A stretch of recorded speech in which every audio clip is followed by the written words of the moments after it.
de homens, porque os primeiros que ele chama eram pescadores, Pedro, João, que estavam ali na sua empresa de pescaria, e então o Senhor Jesus disse: deixem isso aí, me sigam e eu vou fazer com que vocês sejam pescadores, não de peixes, mas de pessoas, por meio do Evangelho. Isso foi logo no início do ministério do Senhor Jesus. E a coisa com a qual o Senhor Jesus mais se ocupou foi com a pregação do Evangelho. E quando ele morre e ressuscita, antes de subir aos céus, ele reúne os seus apóstolos, e ele então diz para os seus apóstolos, conforme está em Mateus capítulo 28, ide, portanto, fazei discípulos de todas as nações, batizando-os em nome do Pai, do Filho e do Espírito Santo, e ensinando todas as coisas que vos tenho ordenado. E eis que estou convosco até a consumação do século. Neste mesmo contexto, ele diz aos seus discípulos: vocês receberão um poder ao descer sobre vós o Espírito Santo, e vocês serão minhas testemunhas em Jerusalém, em toda a Judéia, Samaria e até os confins do mundo. Então, irmãos, fica muito clara nas Escrituras a missão da igreja neste mundo e para o mundo é fazer discípulos de todas as nações, a começar de onde a igreja está. Nós nunca podemos nos esquecer desse fato. E a pergunta nesta noite, que é o nosso título, ou o nosso tema, é como cada crente deve se envolver na missão. Nessa missão de discipular os povos, de levar a mensagem do Evangelho, para que os povos, crendo em Cristo, abandonem as suas idolatrias e se rendam ao Rei dos Reis e Senhor dos Senhores, o nosso Senhor e Salvador Jesus Cristo, e adorem o único Deus vivo e verdadeiro. Como cada crente pode se envolver na missão ou na grande comissão? Essa pergunta tem muitas respostas. A Bíblia vai nos mostrar em vários momentos. Nós podemos contribuir com a obra missionária, com a obra de fazer discípulos, nós podemos contribuir nós mesmos pregando o Evangelho, nós contribuindo financeiramente, indo aos campos missionários, e tem várias formas com que nós podemos nos envolver e devemos nos envolver. Contudo, o nosso texto oferece duas respostas, nas quais eu quero me concentrar nesta noite. Então, vamos à primeira resposta. A pergunta é: como cada crente deve se envolver na missão? Primeira resposta: orando pelos missionários. Vejam os versículos de 2 a 4. Paulo começa no verso 2.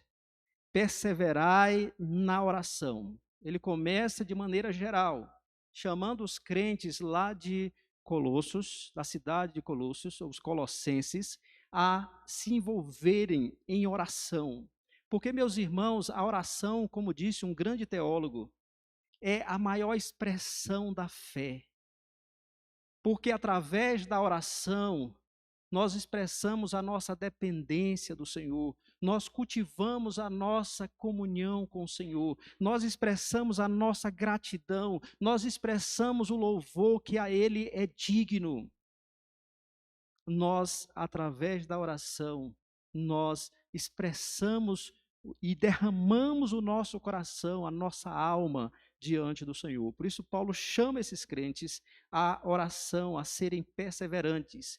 E a Bíblia, ela tem em muitos lugares aparece essa ordenança de que os crentes devem orar sem cessar. Na oração, os crentes devem ser perseverantes, que os crentes devem orar constantemente. E Paulo, então, aqui chama esses crentes à oração.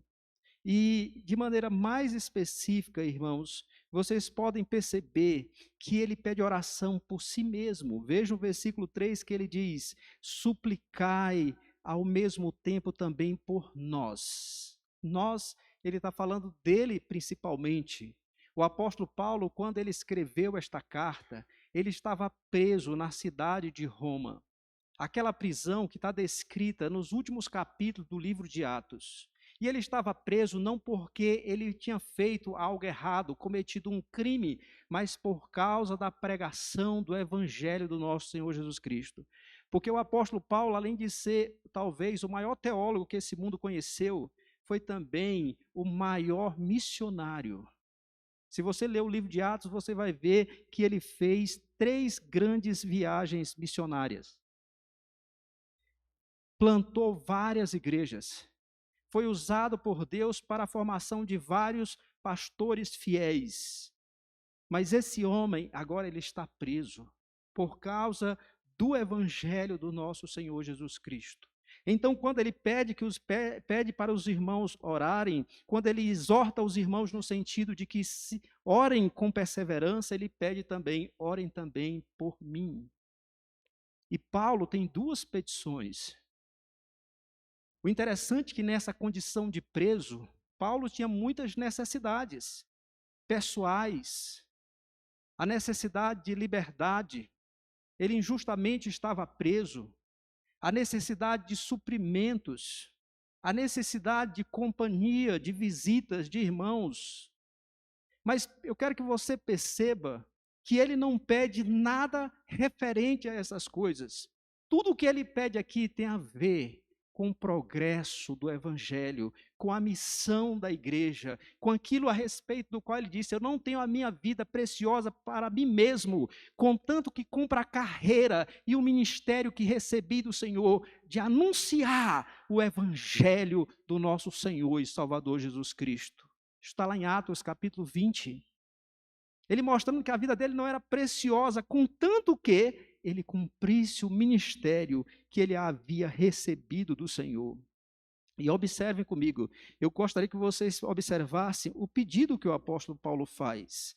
Porque o primeiro pedido está aí no versículo 3, quando ele diz: suplicai ao mesmo tempo também por nós, para que Deus nos abra a porta à palavra, a fim de falarmos do mistério de Cristo, pelo qual também estou algemado, estou preso.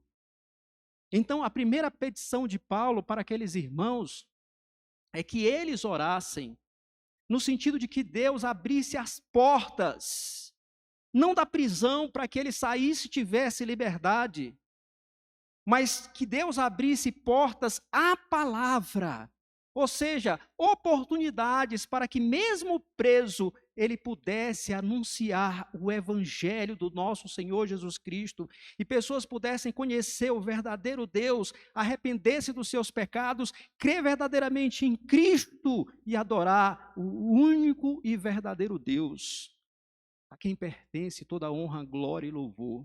Essa era a petição do apóstolo Paulo, a primeira petição. Ele estava preso, mas como ele disse para Timóteo, numa de suas cartas: mas a palavra de Deus não está presa. Eu estou preso, mas a palavra de Deus não. E o que ele queria era que, mesmo naquele contexto de prisioneiro, sendo um prisioneiro de Cristo, ele pudesse proclamar aquela mensagem a respeito da qual ele disse: eu não me envergonho do evangelho, porque é o poder de Deus para a salvação de todo aquele que nele crê. Eu não me envergonho, porque é o poder de Deus. E ele queria anunciar este evangelho. E de fato, irmãos, ele anunciou este evangelho. Porque ali na prisão, ele era acompanhado, embora fosse uma prisão domiciliar, ele era acompanhado por um soldado constantemente, e esses soldados se revezavam. E numa das suas cartas, ele escreve dizendo, lá no final: os da casa de César vos saúdam. Ou seja, pessoas que eram ali de dentro da corte imperial, tinham sido alcançadas por meio da pregação do apóstolo Paulo, que estava ali em prisão. Escrevendo aos filipenses, quando os filipenses estavam preocupados e pensando, por que Paulo está preso? Esse homem de Deus, se ele tivesse pregando o evangelho fora, quantas pessoas estariam sendo alcançadas com o evangelho? Como é que isso acontece com esse homem de Deus e por que acontece? Paulo escreve na carta aos filipenses, no primeiro capítulo, e ele diz, meus irmãos, eu quero que vocês saibam que as coisas que me aconteceram têm antes contribuído para o progresso do evangelho. Porque as minhas algemas em Cristo se tornaram conhecidas da guarda pretoriana, que era aquela guarda particular do imperador, que Paulo jamais teria acesso a ela se ele não tivesse preso. E ele preso, então, na companhia desses soldados, ele aproveitava e pregava o evangelho. E muitas famílias foram assim alcançadas. Então o que ele pede é que portas se abram para que o evangelho seja pregado. A segunda petição, versículo 4, nos diz, vejam o que ele está fazendo, dizendo para os irmãos, irmãos, orem por mim. Primeiro, para que eu tenha oportunidade para pregar o evangelho. Em segundo lugar, versículo 4, observem aí a segunda petição, que ele diz assim, para que eu o manifeste como devo fazê-lo. Ou seja, para que eu manifeste o evangelho, para que eu pregue o evangelho do modo como eu tenho que fazer. Porque o evangelho ele não pode ser anunciado de qualquer maneira. Existe uma maneira correta de anunciar o evangelho. E qual é essa maneira correta? Porque o apóstolo não diz aqui. Mas se você voltar algumas folhas na sua Bíblia, para a carta aos Efésios, no capítulo 6, porque ali Paulo, que escreveu essa carta no mesmo contexto da carta aos Colossenses, inclusive essas duas cartas foram levadas pelo mesmo mensageiro. No capítulo 6, versos 19 e 20, Paulo faz uma petição semelhante. E ali ele revela o modo correto de pregar o evangelho. Então observem comigo, capítulo 6, versos 19 e 20. Capítulo 6 de Efésios, versos 19 e 20. E também por mim, ele está pedindo oração, observe o verso 18, ele está falando que esses irmãos devem orar sempre no Espírito, e ele diz que eles devem orar por todos os santos, suplicar por todos os santos, verso 19, e também por mim, para que me seja dada, no abrir da minha boca, a palavra, para com intrepidez fazer conhecido o mistério do Evangelho, pelo qual sou embaixador em cadeias, para que em Cristo eu seja usado para falar como me cumpre fazê-lo. A palavra intrepidez, atentem aí, verso 19, e a palavra ousado, aqui nós temos duas palavras da mesma família. É da mesma família. Tanto aqui nós temos intrepidez e ousado intrepidamente seria. E a ideia aqui, meus irmãos, é de coragem e franqueza, de você pregar o evangelho com coragem, de maneira clara, de maneira franca, de maneira verdadeira. E o que ele está pedindo para esses irmãos de Éfeso é que eles orassem por Paulo para que ele pregasse com intrepidez, não com covardia, com timidez, como se você estivesse falando de uma coisa fraca, de uma coisa sem muita importância. Mas o que ele quer é que mesmo naquele contexto de prisão, ele fale com ousadia, ele fale com clareza, de maneira franca, de maneira poderosa, de maneira confiante, com muita coragem. É isso que ele está pedindo. E essa é a mesma petição aos Colossenses. Ele diz, para que eu possa manifestá-lo, anunciar o evangelho como eu devo fazer. Muitas vezes, irmãos, nós como crentes, espalhados na sociedade, nós temos vergonha do evangelho. Existe até o crente 007, vocês já ouviram falar? Os mais velhos sabem. É o evangélico secreto. Ele não dá a conhecer, ele quer esconder a sua identidade cristã. Porque nós vivemos num mundo em que a fé, ela se tornou uma coisa particular e não pública. Uma coisa que nós não temos o direito de manifestar publicamente. Não, você tem a sua fé. Meus irmãos, a nossa fé, ela tem que ser pública. Nós devemos declarar, não com palavras, primeiramente, mas com atitudes e com ações. Onde quer que nós estivermos, que nós somos crentes em Cristo Jesus. E devemos ter, meus irmãos, intrepidez e coragem para anunciar o Evangelho. Porque o Evangelho, meus irmãos, como eu já disse aqui, mencionei as palavras do apóstolo Paulo em Romanos capítulo 1, verso 16. Ele diz, eu não me envergonho do Evangelho. Por quê? Porque é o poder de Deus para a salvação de todo aquele que nele crê. Essa é a única mensagem, porque o Evangelho é uma mensagem. O Evangelho conta uma história. O Evangelho nos fala de fatos históricos. Nos fala que o eterno Deus enviou o seu Filho unigênito a este mundo, que veio, como nós estudamos no último domingo, ele assumiu a nossa natureza, ele se tornou como um de nós, ele viveu uma vida imaculada, uma vida santa, em perfeita obediência à lei de Deus para a salvação de pecadores. E ele morreu na cruz do Calvário, sofrendo ali na cruz a maldição que os pecados do seu povo merecem.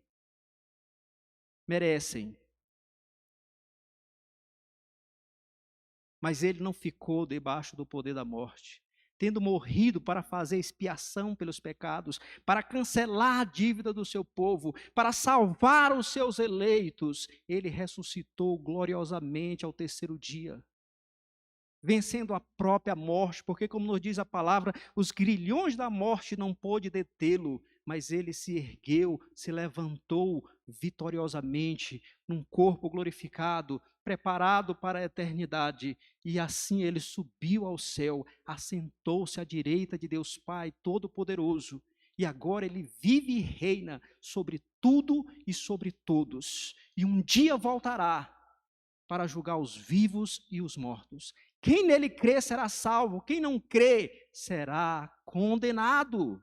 Isso é o Evangelho. É essa mensagem contada aqui de maneira resumida, mas este é o Evangelho. E essa é a única mensagem no mundo que salva. A mensagem de Karl Marx não salva ninguém.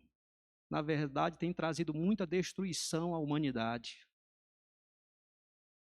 A verdade de outros filósofos e pensadores não salva um único indivíduo, mas esta mensagem do Senhor Jesus Cristo, ela é a única que salva, e ninguém será salvo a não ser por essa mensagem. Pois a palavra de Deus nos diz que aprove a Deus salvar os que creem, por meio da loucura da pregação, por meio do Evangelho. Sem Evangelho não há salvação. Portanto, essa mensagem, meus irmãos, ela tem que ser anunciada não de uma maneira tímida,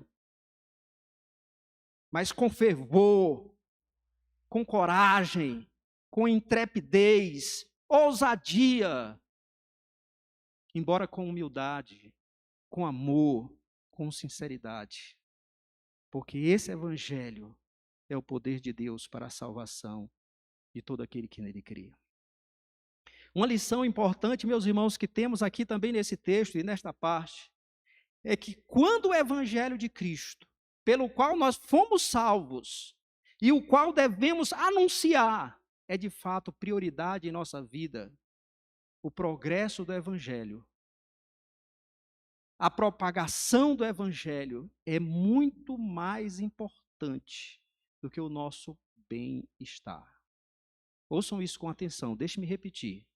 Quando de fato e de verdade o Evangelho do nosso Senhor Jesus Cristo, esta mensagem pela qual nós fomos salvos e a qual devemos anunciar, é de fato prioridade em nossa vida, o progresso desse evangelho é mais importante do que o nosso bem-estar. Paulo estava preso, com muitas necessidades. E seria muito legítimo da sua parte dizer: irmãos, orem por mim. Irmãos, venham aqui me visitar. Irmãos, mandem donativos, eu estou precisando. Mas ele não pede nada nesse sentido. Tudo o que ele pede tem a ver com o progresso do evangelho. E aí nós entendemos por que isso acontece. Porque ele diz: eu não tenho a minha vida preciosa para mim mesmo, contanto que eu cumpra a carreira e o ministério que recebi do Senhor, de pregar o evangelho. Meus irmãos, nós só estamos aqui, nós só fomos alcançados, porque outros irmãos no passado, eles priorizaram o evangelho e o valorizaram mais do que a sua própria vida. Porque para estarmos aqui, irmãos, outros morreram, literalmente. Muitos cristãos foram jogados aos leões, queimados vivos, crucificados.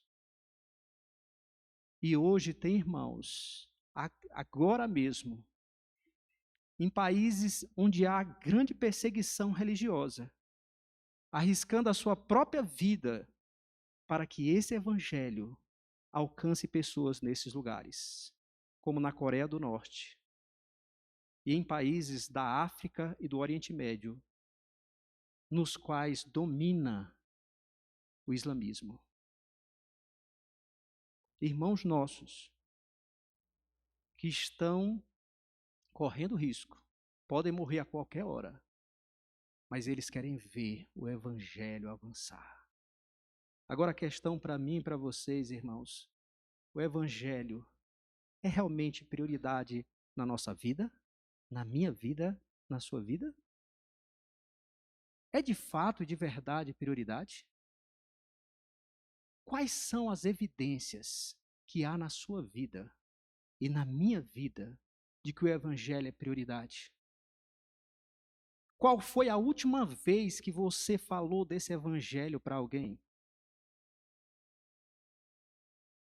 Qual foi a última vez que você orou pela causa da missão, pela causa do evangelho?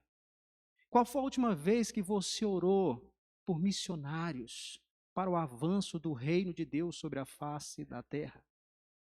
Irmãos, orar pela causa missionária é tão importante que na oração do Pai Nosso, o Senhor Jesus incluiu uma petição nesse sentido.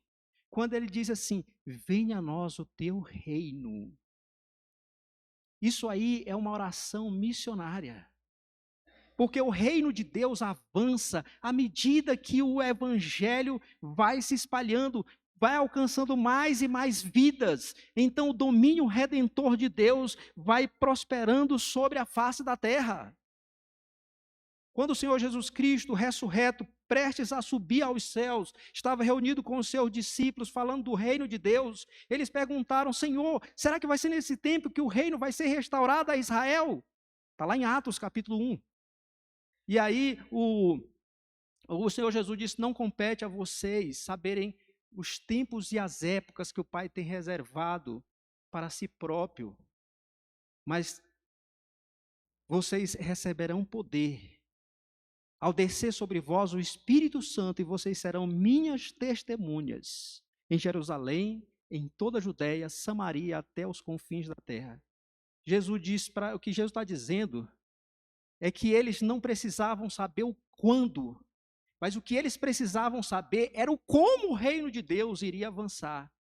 E seria na medida que a pregação do evangelho fosse se espalhando sobre a face da terra. Então, meus irmãos, oremos pela obra missionária. Essa é uma petição que a Bíblia exige. Jesus disse, vendo as multidões e ali poucos discípulos, ele disse: rogai ao Senhor da seara, que mande mais trabalhadores para a sua seara, porque a seara é grande e os trabalhadores são poucos.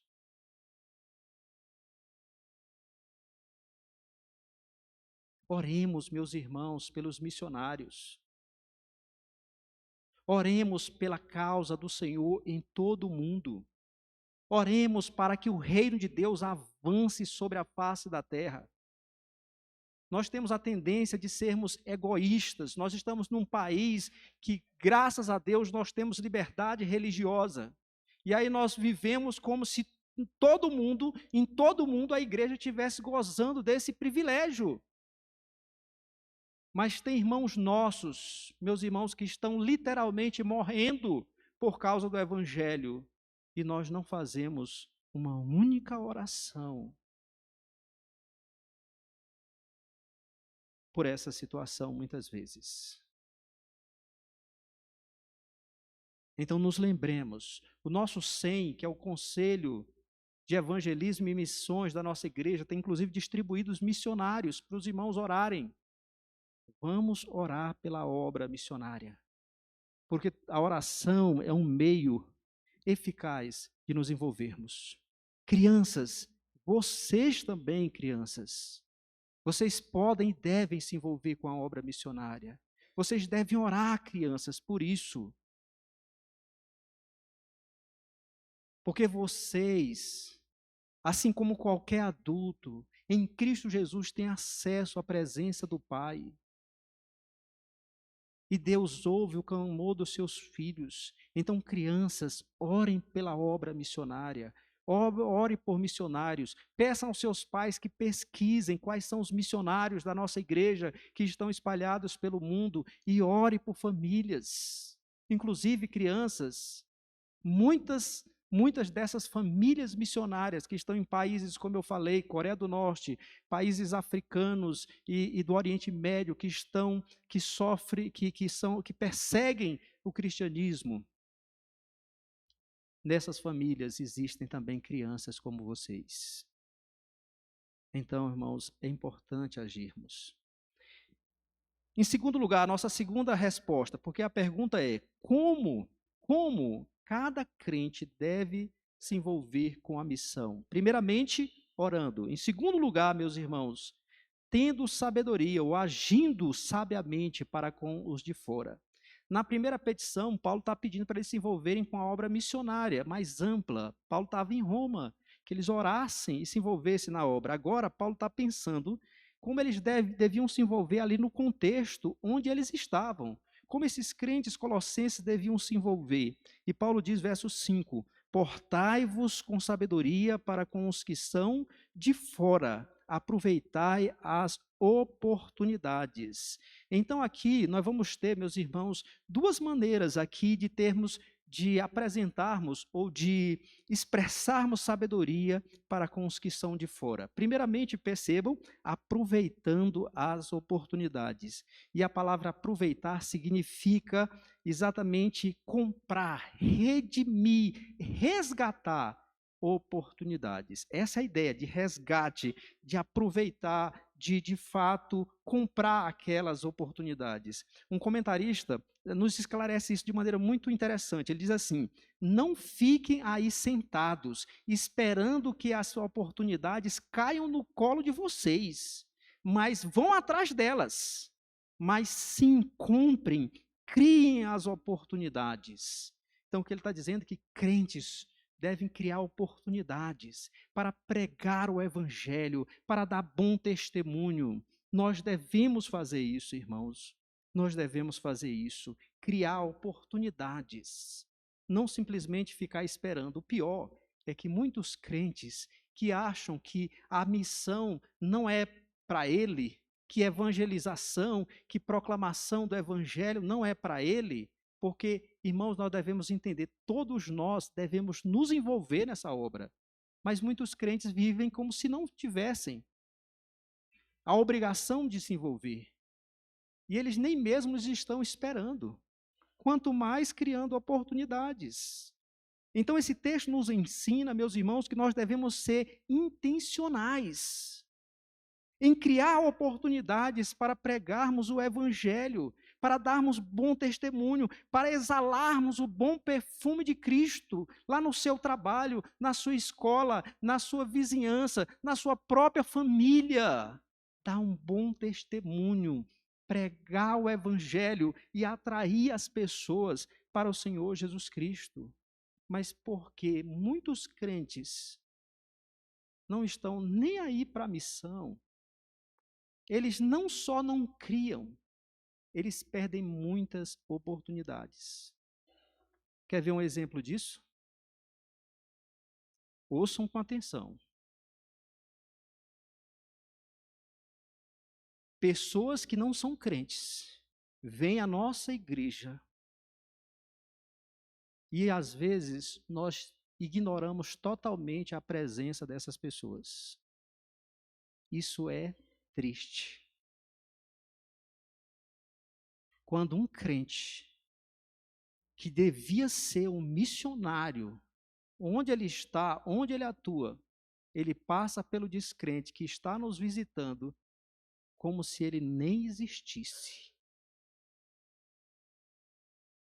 Quando você assim procede, ouçam isso, quando você assim procede, você não só não está fazendo nada, na verdade você está fazendo muito, muito pela obra, não de Deus, mas do diabo, para afastar as pessoas.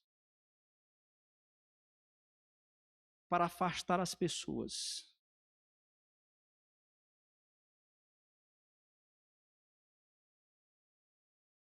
Meus irmãos, nós não podemos ser assim. Nós devemos ser uma igreja acolhedora,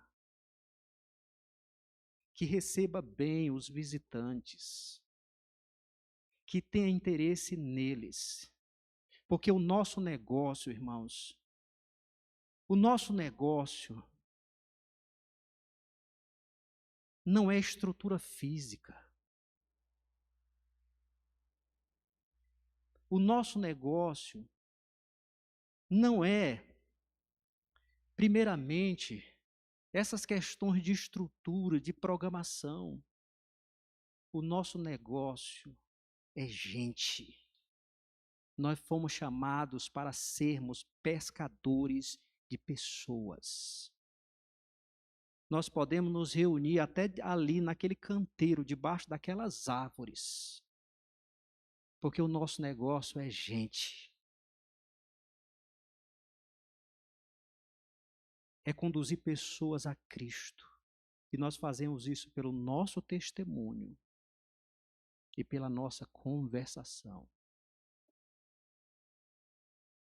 Então, eu quero que você saiba, que você esteja bem ciente, que você, se você é um membro, se você é um crente, e você ignora a presença dos visitantes, e se você não recepciona os novos na fé, você está contribuindo com a obra do diabo, para afastar pessoas do contexto da igreja.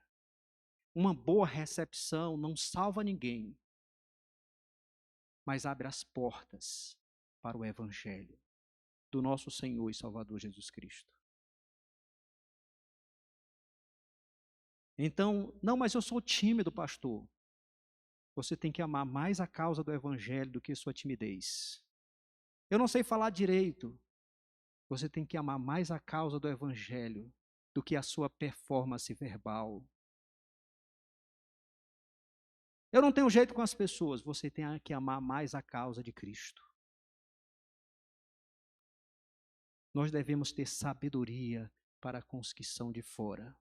Não só no contexto da igreja, mas fora dele. Mas fora dele, irmãos. Mas vejam, ele vai dizer mais. Observem.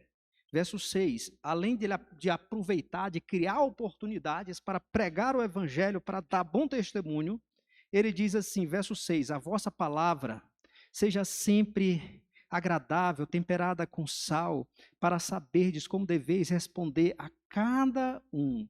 Então, observe, a palavra agradável é da mesma família de graça. Ou seja, agradável significa ser gracioso. Aí pense naquele crente que é sempre grosseiro, que tem sempre um linguajar rude, que não parece que está sempre de mau humor. Ele está dizendo para nós sermos graciosos. E ele diz, temperada com sal. O sal, meus irmãos, ele tem o poder, nós sabemos hoje, de dar sabor. Uma comida sem sal é um negócio horrível, intragável. Mas naquele tempo, a principal função era exatamente impedir a corrupção das carnes, o apodrecimento. E ter uma conversação temperada com sal significa ter uma conversação sem palavra torpe, sem palavras indecentes, mas ter um linguajar que esteja em harmonia com o evangelho do nosso Senhor Jesus Cristo. O apóstolo Paulo expressa isso quando ele escreve aos Efésios. Lá no capítulo 4, ele diz assim: não saia da vossa boca nenhuma palavra podre, nenhuma palavra torpe, mas unicamente a que for boa para edificação, conforme a necessidade, e assim transmita graça aos que ouvem. Não usem linguagem grosseira, não digam coisas tolas, nem indecentes, pois isso não convém. Pelo contrário, digam palavras de ações de graças. E o propósito aqui, irmãos, como ele diz aqui no versículo 6, é para que nós saibamos responder a cada um. E a lição, meus irmãos, ouçam com atenção. Nós não só devemos pregar o evangelho com ousadia, ou do modo certo, digamos assim, ou o conteúdo certo, mas também do modo apropriado. Porque quando Pedro escreve a sua primeira carta, ele diz assim: santifiquem a Cristo como Senhor no seu coração, estando sempre preparados para responder todo aquele que pedir razão da esperança que há em vocês. Mas façam isso com mansidão e temor, com boa consciência, de modo que naquilo que falam mal de vocês, fiquem envergonhados esses que difamam a boa conduta que vocês têm em Cristo. Então nós devemos anunciar a palavra, mas devemos fazer com mansidão e temor, nos diz a palavra de Deus. Aqui o apóstolo Paulo está chamando esses crentes para que eles fossem sal da terra e luz do mundo, porque isso é parte da nossa identidade, irmãos. Onde quer que estivermos, em qualquer contexto, nós devemos ser sal da terra e luz do mundo. Isso diz respeito às nossas ações e às nossas palavras, e nós devemos ter muito cuidado com isso. E eu queria, meus irmãos, dar um exemplo aqui. Uma vez eu fui, quase que eu ia cometendo um grande vacilo. Quando eu vou comprar as coisas, eu tomo cuidado de explicar direitinho, porque acontece muito comigo. Às vezes, eu peço uma coisa e vem outra. Eu não sei se o problema está na minha comunicação. Então, eu explico direitinho. Olha, eu cheguei para a vendedora e disse, olha, eu quero que você traga isso. Era numa casa de material de construção. E eu expliquei o que eu queria, bem detalhado. E aí eu fui lá e paguei confiante, porque eu tinha me explicado detalhadamente o que eu queria. Quando eu vou receber lá no local do pacote, adivinhe, não era aquilo que eu pedi. Rapaz, ali começou a subir aquela, vocês sabem o que é isso, né? Aquela raiva. Aí eu fui lá conversar com a senhora no balcão. Eu pedi. Aí eu comecei meio alterado, mas pela graça de Deus, eu estava com a camisa com o nome da igreja que eu pastoreava. Aí eu lembrei, rapaz, que coisa. Aí eu baixei o tom, falei com ela calmamente, porque, irmãos, nós representamos a igreja da qual nós somos membros. Nós representamos a denominação da qual pertence a nossa igreja. Nós representamos a causa do nosso Senhor Jesus Cristo e o próprio Cristo, onde quer que estivermos. Na cruz, o Senhor Jesus carregou os nossos pecados para nos redimir, para nos tornar seus discípulos, a fim de que nós carregássemos o seu nome e o seu testemunho. De maneira que cada um deve olhar para si mesmo, como eu olhei para a minha camisa, eu sou de Cristo. Eu não posso agir de qualquer maneira. Eu tenho que dar um bom testemunho. Eu tenho que ser o bom perfume de Cristo. Eu tenho que aproveitar as oportunidades. Eu tenho que ter sabedoria para com os que são de fora, para que o meu Senhor seja conhecido pessoas sejam atraídas a Ele e se rendam a Ele para a glória do seu nome. Crianças, como tem sido o comportamento de vocês e o linguajar de vocês? Será que a conduta de vocês e o linguajar de vocês refletem o Evangelho de Cristo? Porque nós devemos refletir, crianças e adultos, como nós devemos ser graciosos, porque Deus é gracioso para conosco. Devemos ser misericordiosos, porque Deus é misericordioso para conosco. Nós devemos ser perdoadores, porque Deus nos perdoou em Cristo. Nós devemos olhar mais para os outros, porque Cristo olhou mais para nós, abandonou a sua glória, veio para este mundo pensando em nossa salvação. Nós devemos reproduzir o Evangelho nas nossas palavras e na nossa vida, na nossa conduta. A pergunta para mim e para vocês é: a nossa vida e a nossa conversação são reflexo do Evangelho ou do pecado que ainda habita em nosso coração?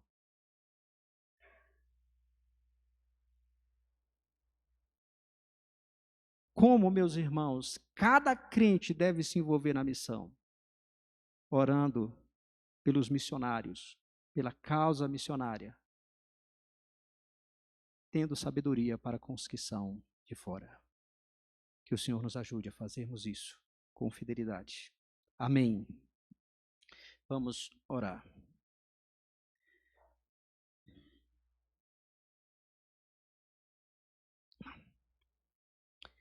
Altíssimo e eterno Deus, perdoa-nos e purifica-nos dos nossos pecados, porque muitas vezes nós não estamos preocupados com o teu reino, com a tua glória, mas simplesmente conosco e com as nossas necessidades.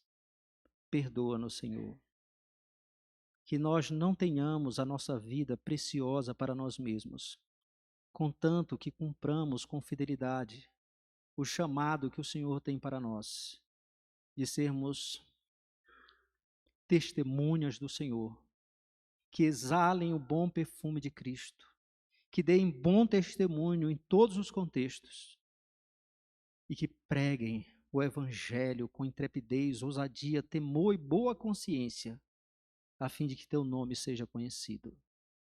Seja conosco, ó Deus. Assim nos abençoa.